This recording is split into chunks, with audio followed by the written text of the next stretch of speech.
ओम शांति। प्रजापिता ब्रह्मा कुमारी ईश्वरीय विश्वविद्यालय के अंतर्राष्ट्रीय मुख्यालय स्थित गॉडलीवुड स्टूडियो में आप सभी दर्शकों का स्वागत है। गॉडलीवुड स्टूडियो के द्वारा आज सर्वधर्म सद्भावना गोष्ठी का आयोजन किया गया है। इस आयोजन में पधारे हुए संत, महंत, मुनिश्री, स्वामी जी, आप सबका हम तहे दिल से स्वागत करते हैं।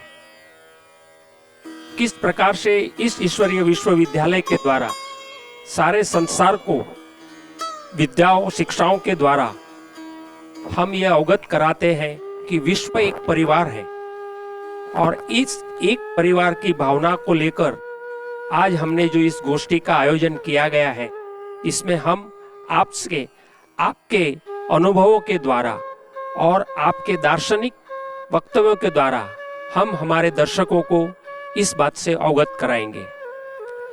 मैं फिर से आप सभी संत, महंत, स्वामी जी और मुनि जियों का गॉडलीवुड स्टूडियो के द्वारा आपका बहुत बहुत तहे दिल से स्वागत करता हूं। आगे का कार्यक्रम के लिए हमारे जो रिलीजियस विंग है उसके नेशनल कोऑर्डिनेटर इलाहाबाद से पधारे हुए ब्रह्मा कुमारी मनोरमा बहन को मैं इस कार्यक्रम के संचालन के लिए इनवाइट करता हूं। ओम शांति।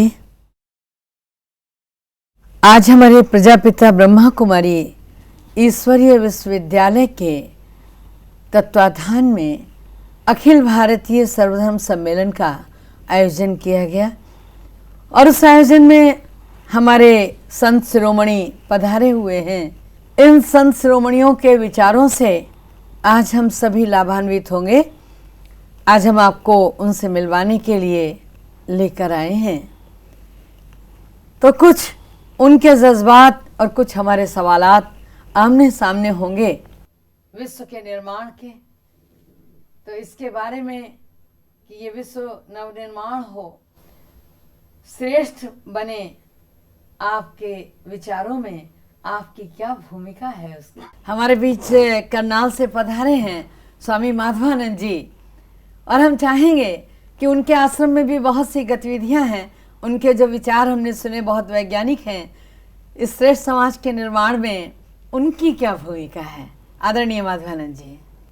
मेरे देखे स्वस्थ समाज उसको कहते हैं जहाँ वैचारिक स्वतंत्रता का आदर किया जाता है, द लिबर्टी ऑफ थॉट्स।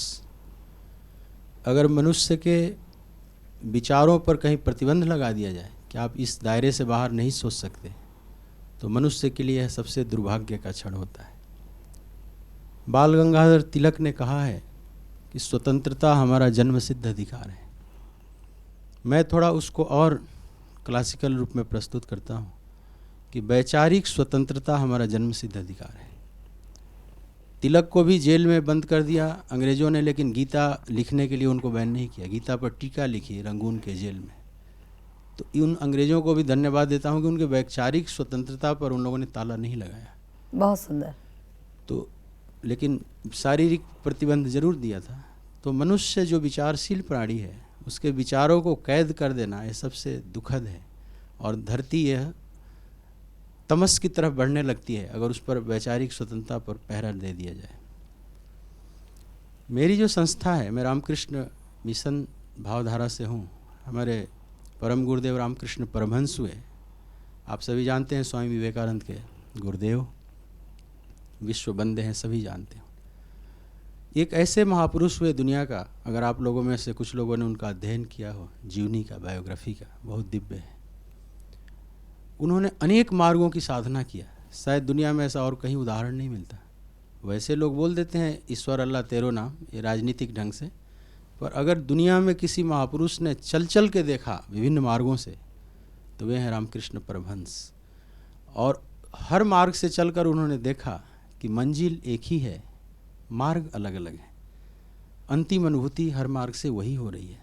तो उन्होंने बोला जतो मत ततो पथ, जितने मत हैं उतने पथ बनेंगे ही बनेंगे, लेकिन मंजिल एक है। यही वाणी उनके शिष्य स्वामी विवेकानंद के माध्यम से शिकागो के उस महान विश्व धर्म सम्मेलन में, जो दुनिया का अपने आप में अनूठा था, उसमें गुंजी 11 सितंबर 1893 को, और उस समय करतल ध्वनि से उनका स्वागत हुआ। पूरा अमेरिका सहित पूरा विश्व जान गया उस दिन। वही गुरु की वाणी निकल रही थी। विवेकानंद ने जो कहा कि जैसे विभिन्न नदियाँ विभिन्न मार्गों से यात्रा करती हुई अंत में सागर में ही जाकर विलीन होती हैं, वैसे ही अनेक धर्म संप्रदाय सबके अपने अपने एक मार्ग हैं, लेकिन अंततः सबका गंतव्य सागर ही है। अगर हम इस भाव को स्वीकार कर लें तो क्या यह जगत सबसे सुंदर हो जाए, क्या यह जगत स्वर्णिम हो जाए। लेकिन यहाँ पर मतभेद दिखाई पड़ता है। जितने धर्म के नाम पर या धर्मांधता के नाम पर, और थोड़े उसको हम आगे बढ़कर बोले, धर्मांधता के नाम पर जितनी ये धरती रक्त रंजित हुई है उतना किसी के भी नाम पर नहीं हुई है। आज भी आप टीवी खोलें तो उसमें 90% जो धर्म दिखाई पड़ रहे हैं झगड़े, चाहे भारत पाकिस्तान हो, चाहे इराक सीरिया में हो रहा हो, चाहे सब उसके मूल में धार्मिक घृणा छुपी हुई है कहीं ना कहीं। विश्व शांति तो चाहते हैं, लेकिन हर धर्म अपना, हर संप्रदाय बोलता है मैं विश्व शांति चाहता हूँ, विश्व शांति, लेकिन एक दूसरे के मार्गों का आदर नहीं करता। तो यह विश्व शांति रेत पर बनाया हुआ घर के समान हो जाता है। आप यहीं का उदाहरण लें। मैं प्रजापिता ब्रह्मा कुमारी से ही प्रश्न करता हूँ। इसके कई दिव्य गुणों का मैंने बात किया। यहाँ की स्वच्छता, यहाँ की शालीनता, यहाँ की सात्विकता, तीनों आदरणीय है, लेकिन उससे एक कदम और आगे बढ़ना होगा। स्वच्छता, शालीनता और सात्विकता ये भी प्रकृति के गुण हैं, ये सब मन के गुण हैं, आत्मा के नहीं। आत्मा में सारे गुण दिव्य हो जाते हैं। तो आत्मा में क्या है कि हम वैचारिक समरसता भी रखें, वैचारिक पोलाइटनेस, और वह पोलाइटनेस की कमी यहाँ भी दिख रही है, जो हमने अनेक संप्रदायों में घूमा हूँ, इसलिए मेरा बहुत विशाल अनुभव है। तो मैं देखता हूँ जिस संप्रदाय में जाता हूँ मैं, वो कहते हैं मेरा सबसे श्रेष्ठ है, बाकी सब ये नहीं स्वीकार करते कि जतो मत ततो पथ, आपका भी ये सुंदर मार्ग है, आप भी इससे चलेंगे तो वहीं पहुँचेंगे। अगर इतनी हम लोग स्वीकार कर लें, जैसे सपोज जैसे हम कहें कि हम ओम शांति, हम बड़ी विनम्रता से हम लोग बोल देते हैं आपके यहाँ, क्या हमारे यहाँ भी आप आती हैं तो जैसे हम राम राम बोलते हैं मान लो, क्या उसी विनम्रता से आप राम राम बोलेंगी? अगर आप बोलेंगी तो ठीक है, लेकिन हम जानते हैं कि कुछ साधकों में कूप मेंढुकता होती है, और ऊपर से हम सात्विक विश्व शांति की बार बार बात करें और हमारी भावनाओं को आदर ना करें, तो ये विश्व शांति की कल्पना रेत पर बनाए हुए घर से ज़्यादा नहीं है।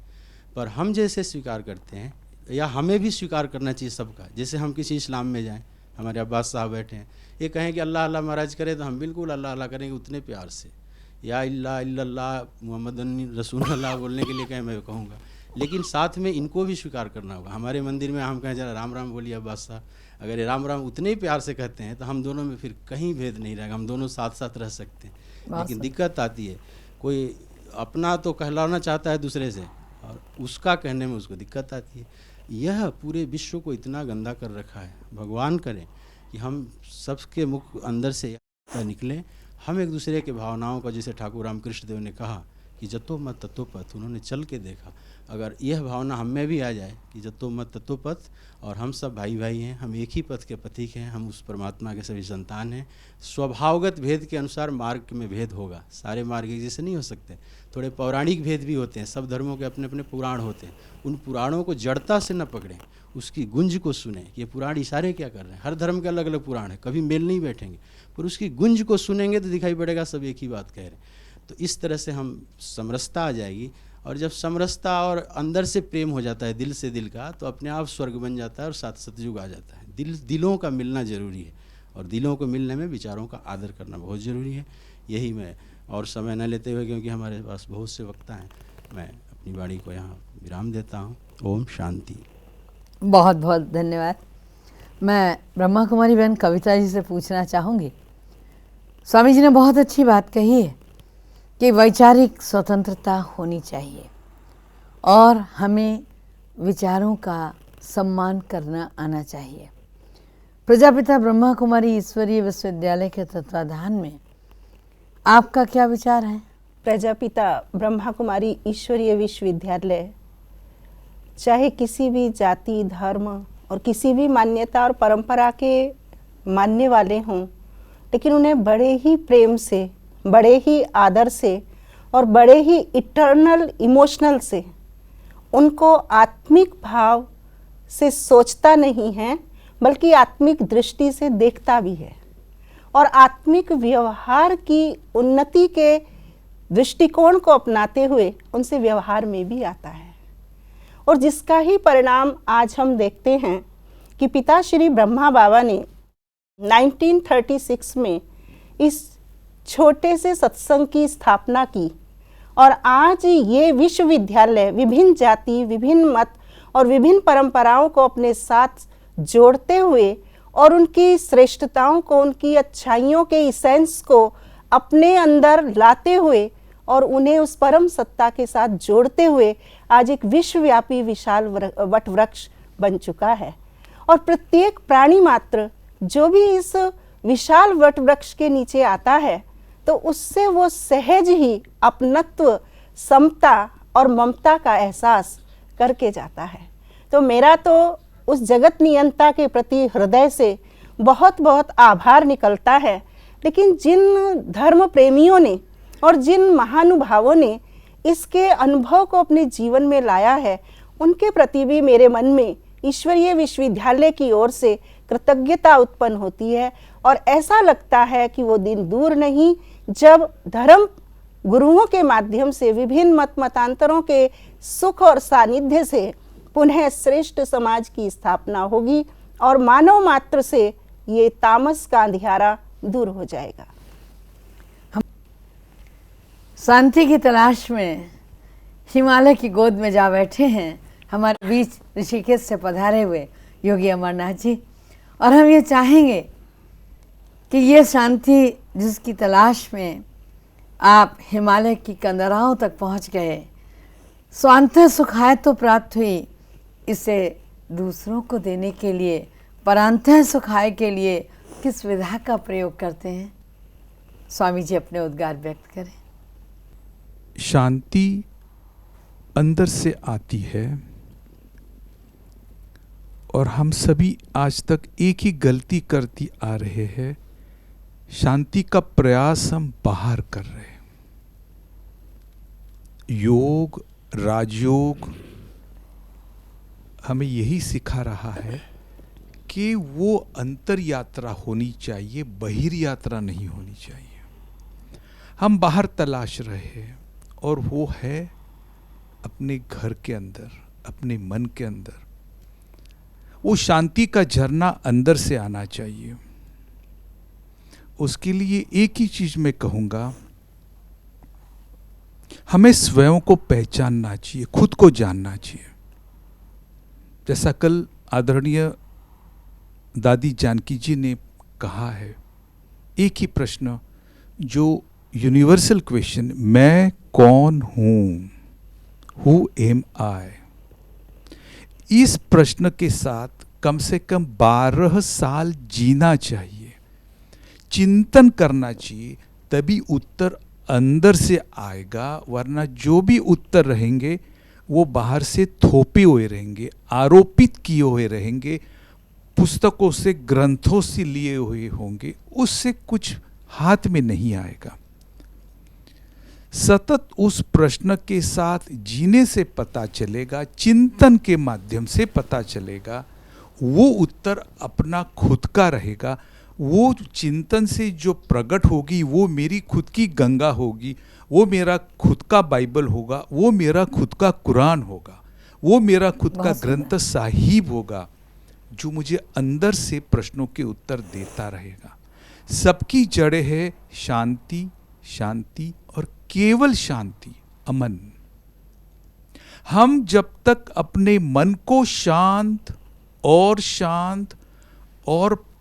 प्रशांत नहीं कर सकते, हम खुद का भी आध्यात्मिक विकास नहीं कर सकेंगे, तो हम दूसरों का कैसे कर सकेंगे? जड़ें शांति में है।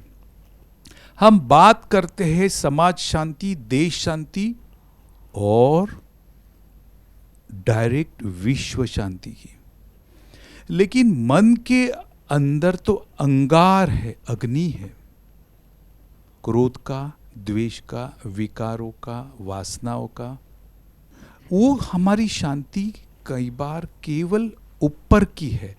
अंदरूनी झरना शांति का जब फूटेगा, आपके बॉडी लैंग्वेज में, आपके शब्दों में, आपके विचारों में, आपके रोज के जीवन में शांति का झरना जैसे अंदर से आने लगेगा तो आपको शांति नारे लगाने की जरूरत ही नहीं रहेगी। आपके करीब जो भी आएगा, चाहे कितने भी क्रोध में हो, अपने आप शांत हो जाएगा।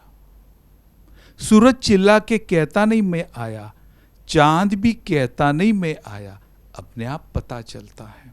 शांति अंदर से आनी चाहिए, उसकी जड़ें है। हम सबको आज सेल्फ असेसमेंट, स्वयं निरीक्षण करना चाहिए। आदरणीय बहनों, मैं आपसे एक सवाल पूछना चाहता हूँ। पहले से ज़्यादा ग्रंथ बढ़ गए, किताबें बढ़ गई, धर्म गुरु बढ़ गए, आध्यात्मिक गुरु बढ़ गए, चैनल बढ़ गए। चैनलों पे तो व्याख्यानों का महापूर है, मठ बढ़ गए, आश्रम बढ़ गए, सब कुछ बड़ा आज इस विश्व में, फिर इतनी अशांति क्यों है? क्योंकि हम सेल्फ असेसमेंट नहीं कर रहे हैं। हमें स्वयं निरीक्षण, स्वयं परीक्षण पहले करना होगा, खुद को पहले बदलना होगा, तभी हम विश्व को बदल सकेंगे। हम अपने विचारों में बदलाव लाएंगे, तब हमारे कर्म में बदलाव आएगा, तभी परिणामों में बदलाव आएगा।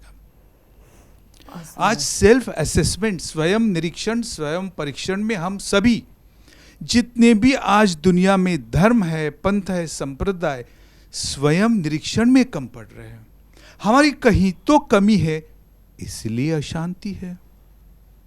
अशांति का मतलब केवल और केवल शांति का अभाव, और ये काम धर्म सत्ता और आध्यात्मिक सत्ता कर सकती है, राज्य सत्ता कभी भी नहीं कर सकती। कुदरत ने तो हमें बख्शी थी बस एक ही धरती, हमने कहीं ईरान कहीं भारत बनाया।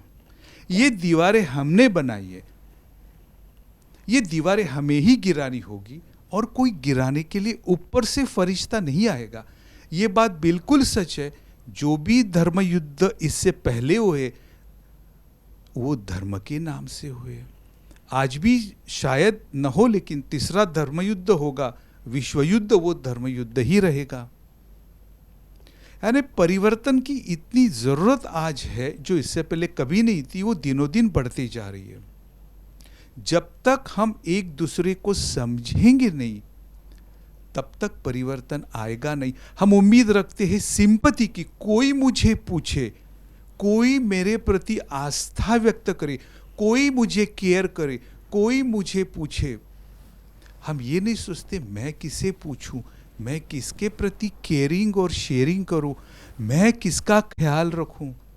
हम हमेशा उम्मीद रखते कोई तो मुझे पूछे मैं कैसा हूं, कोई तो मेरी हालात पूछे। हम ये नहीं सोचते कि मैं दूसरे के प्रति, जिसे एम्पैथी कहते, वो क्यों ना सोचूं। जैसा हम दूसरे का सोचना शुरू करेंगे, हम खुदा, अल्लाह, भगवान, परमात्मा, परमपिता के अपने आप करीब जाएंगे। और जैसे करीब जाएंगे, समरसता आएगी, शांति आएगी, और सद्भावना बिना कहे अपने आप बढ़ेगी। वो एक नेचुरल प्रोसेस है, हम उसका अवसर नहीं देते। पानी जब बहता है अपना रास्ता खुद ही बना लेता है। पानी को मार्गदर्शन करने की जरूरत नहीं रहती, क्योंकि पानी का वो गुणधर्म है, स्वभाव है। हमारे आत्मा का स्वभाव शांति में रहना है। जैसे अशांति दूर हो जाएगी, हम शांति में अपने आप रहने लगेंगे। जो नैसर्गिक धारणाएं वो हम भूल गए, क्योंकि चारों तरफ हमने खुद ही अपने प्रति दीवारों में खुद को बंद करके रखा है। कभी वो धर्म की दीवार है, कभी मतभेद की दीवार है, कभी वैचारिक दीवार है। ये हमें ही दूर करनी होगी। ओम शांति। बहुत बहुत शुक्रिया। हमारे बीच में राजयोगिनी ब्रह्मा कुमारी कुंती बहन हैं। अभी स्वामी जी जब अपने विचार व्यक्त कर रहे थे, एक बहुत अच्छा सवाल उन्होंने उठाया। मर्ज बढ़ता गया जो जो दवा की, बहुत कुछ संसार में है, उसके बावजूद भी आज अशांति क्यों है? क्या प्रजापिता ब्रह्मा कुमारी ईश्वरीय विश्वविद्यालय इस दिशा में कुछ कर रहा है? वैज्ञानिक दृष्टिकोण से भी कई साधन उपलब्ध हुए हैं, लेकिन साधनों को सही रीति से उपयोग न करना, अयथार्थ रीति से उपयोग करना, जिससे भी हमारी शांति भंग होती है। तो पहले जब हम स्वयं को विचार करें कि मैं कौन हूँ, और इस विचारधारा में जब आते हैं तो परमात्मा ने हम बच्चों को यह बताया हुआ है कि आत्मा का अपना स्वधर्म वह शांति है। अपने आप से अपने स्वधर्म को, शांति को पहचानने से हम आंतरिक शांति को प्राप्त कर सकते हैं। क्योंकि दुनिया में उपलब्धियां बहुत हैं, प्राप्तियां बहुत हैं, लेकिन जब तक मैंने खुद को नहीं जाना है, तो ब्रह्मा कुमारी विद्यालय हमें ये बतलाता है कि शांति को पाने के लिए आप पहले स्वयं को पहचानो, और जब आप स्वयं को पहचानेंगे तो आप शांति को प्राप्त कर सकते हैं। आज हम काम वह करते हैं जो चीज़ हमारे अंदर है, हम अपने अंदर खोजते नहीं हैं। एक उदाहरण मुझे याद आता कि रानी के गले में हार पड़ा था, लेकिन रानी की विस्मृति, और वो सारे गांव में डिंडोरा पीटा गया कि जिस किसी को रानी का हार मिला हो उसे इनाम दिया जाएगा। लेकिन जब रानी स्वतः आईने के पास तैयार होने गई तो देखा कि हार तो मेरे गले में है। जैसे उपलब्धियां हैं, परंतु विस्मृति, वह विस्मृति हमारे मन को अशांत कर रही है। तो ऐसे ही हम स्वयं को देखें, स्वयं को जानें, तो हम उस शांति का अनुभव हम स्वयं भी कर सकते हैं और हमारे द्वारा अन्य आत्माओं को भी हम दे सकते हैं। तो ब्रह्मा कुमारी विद्यालय हमें ये आवश्यकता बतलाता है कि आध्यात्मिकता की आज आवश्यकता है, साधनों की नहीं आवश्यकता है, लेकिन आध्यात्मिकता की आवश्यकता है। आध्यात्मिकता के आधार से ही अशांति से दूर और शांति को प्राप्त कर सकते हैं। ओम शांति।